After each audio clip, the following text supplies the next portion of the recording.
desert's harsh conditions. Hot, blazing sun, dry, blinding dust storm. Tim's right. There's something missing. Bones and bones and dry bones, bones and bones and dry bones and bones and bones and dry bones. As I always say, Arnold, it never hurts to be prepared. That's right, Miss Frizzle. That's exactly what I was thinking. I know. Desert animals. That's what's missing. Miss Frizzle, our diorama will never be complete without desert animals. Dynamic deduction, Phoebe. These should do for now. Now? Later I'm worried about. Thank you, Miss Frizzle. Here you go, little guy. According to my research, that's a kangaroo rat. And that's a Gila monster. Isn't it cute? Only Phoebe would think a Gila monster's cute. And there's more. Tortoise, beetle, scorpion, jackrabbit, roadrunner. Whoa, Liz, what's up with you? And do you know what this is? A baby coyote. Phoebe, are you sure all these animals live in the desert? Think about it. The desert is really hot. The sun beats down all day long. Beat. And there's nowhere for the animals to go to escape the heat. Heat. But not only is it hot, but there's hardly any food in the desert. So any animal that shows its face gets eaten by a bigger one. Huh? Stop! And that's not all. It isn't? The worst part, there's almost no water in the desert. No water? No shelter, no food, no water. In no time at all your cute little animals are buzzard bait. Scarcity is the name of the game, Phoebes. Scarcity. He's right, Phoebe. There's not much food, water, or shelter in the desert. We've got to do something. Yeah. What can we do? What can we do? Well, at my old school, we take a stand, form a committee, go on a field trip. Arnold, are you serious? He's right. Sads to the rescue. Sads? Students Against Desert Scarcity. To the desert. Miss Frizzle? Yes, Arnold. For once, I'm prepared. Regulation Desert. As outlined in Chapter 7 of my Field Trip Survival Guide. Miss Frizzle, do your worst. I'll do my best, Arnold. Well, are you guys coming? Or do I have to save these desert animals all by myself? To the bus! Arnold, that's Phoebe.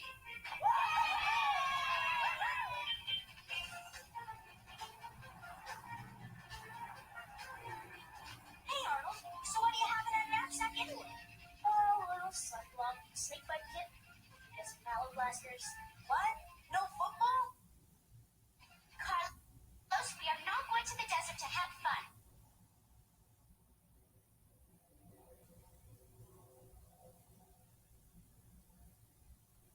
Or not. The desert is full of surprises, Phoebe. And this bus is so slow. Can't we go any faster, Miss Frizzle? Every second we waste means those poor little animals are out there suffering.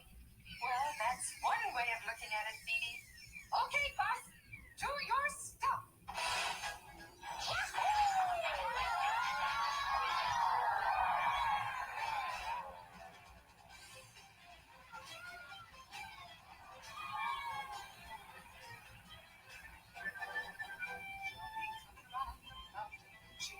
When she comes. Are we there yet? Chill, Phoebe. We only just took off. We're flying over mountains. And you say Students Against Desert Scarcity. Yeah, and the mountains have plenty of shelter, food, and water. Miss Frizzle, we must be going the wrong way. Wrong way. Why, Phoebe, if it weren't for these mountains, there wouldn't even be a desert. What do mountains have to do with the desert? Haven't you guys ever heard of a rain shadow? No. Some deserts are made by what's called the rain shadow effect. When warm, moist air rises over the mountains, its water vapor condenses into rain or snow. The mountains catch all the moisture, so the air reaching the other side is dry as a desert. Look out below!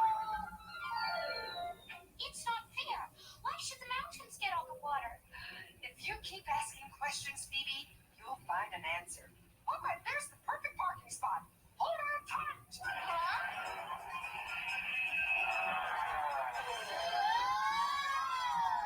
Field trip tip number 63. In the event of a rapid loss of altitude, you may want to put on a parachute. Liz, my parachute? That's not a parachute. That's a pair of shoes.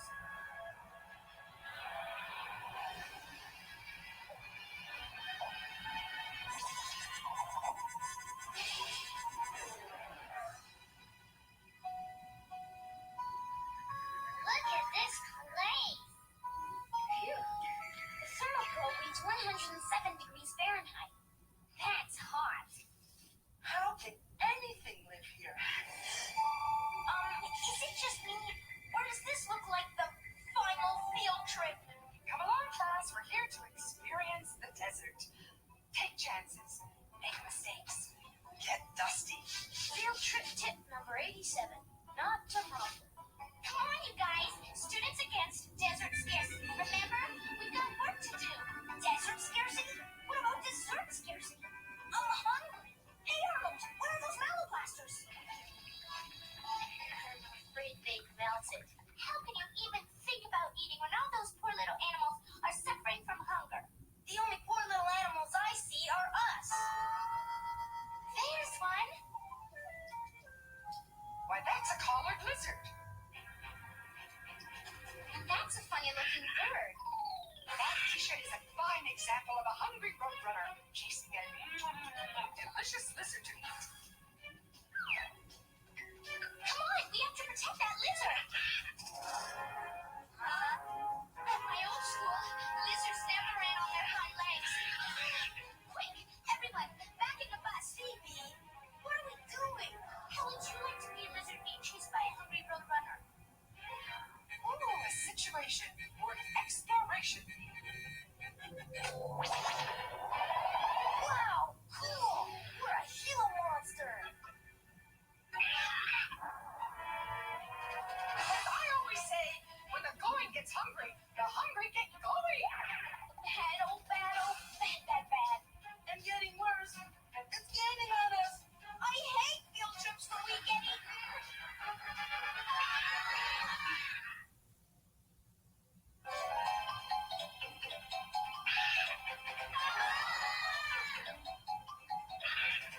Any minute now, we're gonna know what it's like to be eaten. Field trip tip number 107. To avoid being eaten, become inedible. What does that mean? Class, do I hear a suggestion to avoid digestion? According to my research, Arnold, it means we all become something that's not very appetizing.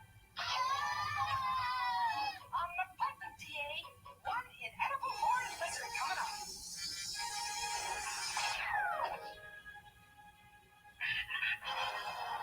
Phew, close one. Well, first-hand experience tells us roadrunners don't like lizards with spikes. Would you? So, the little animals here have special ways to avoid getting eaten, like running fast or being prickly. Oh, Phoebe, that's right. Which means they don't need your help, thieves. Are you sure about that? Life is tough in the desert. Don't we know it? It's too hot to chase after animals. Or to be chased. Phew, I'm burning up. Exactly. And somewhere out there is a poor little animal which is burning up too. Now come on, we've got to find it and help it. Stop the bus. Please. Everybody out! Yeah. Single file, class.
shelter. It's a lot cooler down here. Ah, good observation, Keisha. Yes, another animal that can keep cool without your help, Cibolino. But Carlos, I just thought of something. Maybe the reason we didn't see any animals is because they all burned up before we got here. I knew it. We're too late. Whoa! What's happening? Oh, class. The bus is now on automatic purple. We're being pushed by another desert tortoise.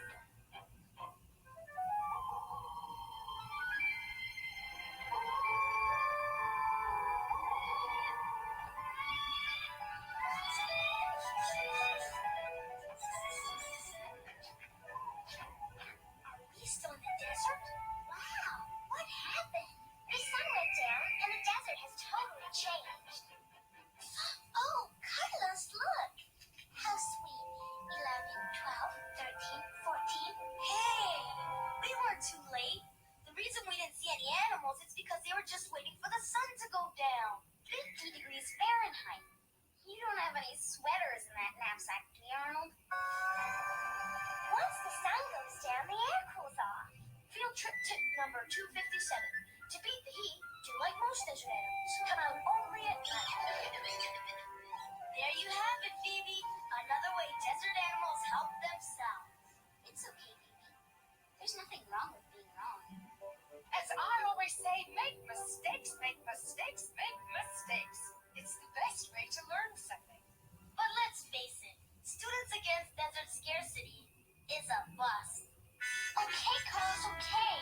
You don't have to rub it in. I might have made a mistake about that lizard, and I might have made a mistake about that jackrabbit, and I even might have made a mistake about the tortoise. But there's one thing I know I'm not wrong about. How much you wish you stayed home today? No, how much everything in the desert needs water. You're telling me.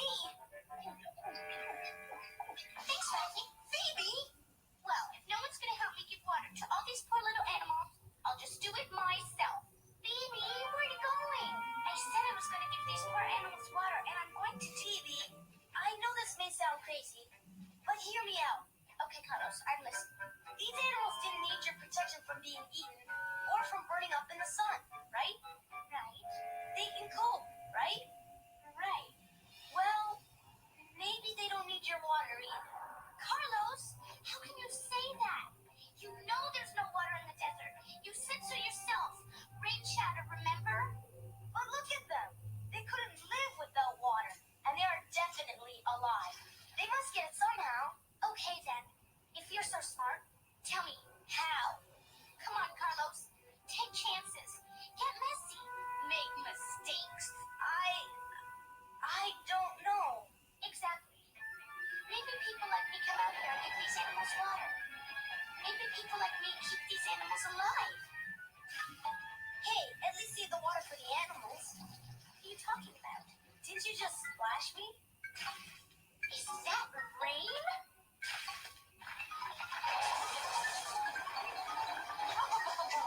Everyone back on the bus. Rain? In the desert? It doesn't rain here very often, class, but as I always say, not very often is a long way from never. And the desert is a long way from getting my water. And we're a long way from the bus. Come on, Phoebe. Doesn't it feel great? Now we're talking water. It's amazing. We went from absolutely no water to...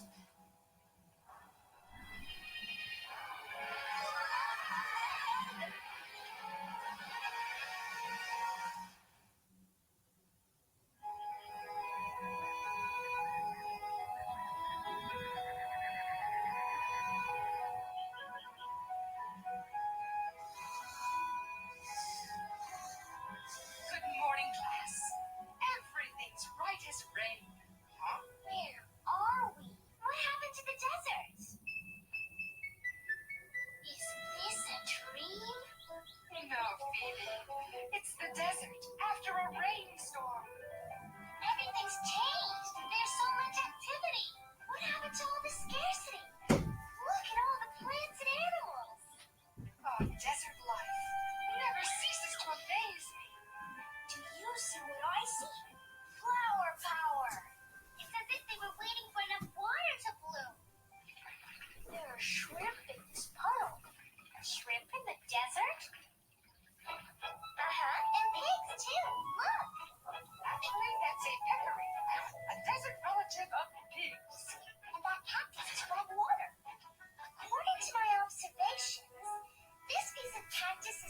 moosey on the inside and waxy on the outside. Hey, maybe that waxy stuff keeps the water in.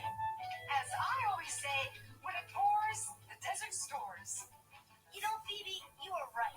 The desert does need water, and the animals need protection from being eaten and from the heat. Yeah, but Carlos, you were right too. They don't need us to help them. They're already equipped to live here. That's right, Phoebe. Everything that lives here has adaptations to help cope with life in the desert. Come along, class. Back to the bus. Soaking up water as quickly as possible is an adaptation. Absolutely correct. And having spikes is an adaptation that helps keep you off the menu. And burrowing under the sand. And having big ears is an adaptation for beating the heat. Yes, all things that live here have adaptations for survival. Oh, it makes so much sense, doesn't it? Field trip tip number 999. For those without desert adaptations, always travel with a teacher with frizzy red hair.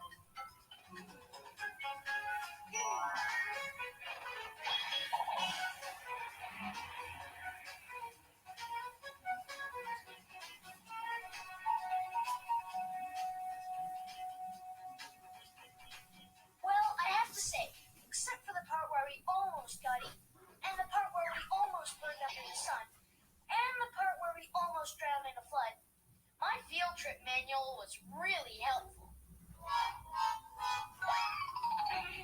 So glad you enjoyed it, Arnold. Well, now that I know that all these plants and animals have adaptations to help them cope with living in the desert, that gives me some time to say something else. Phoebe, I don't think this is I tell you, we've got to do something.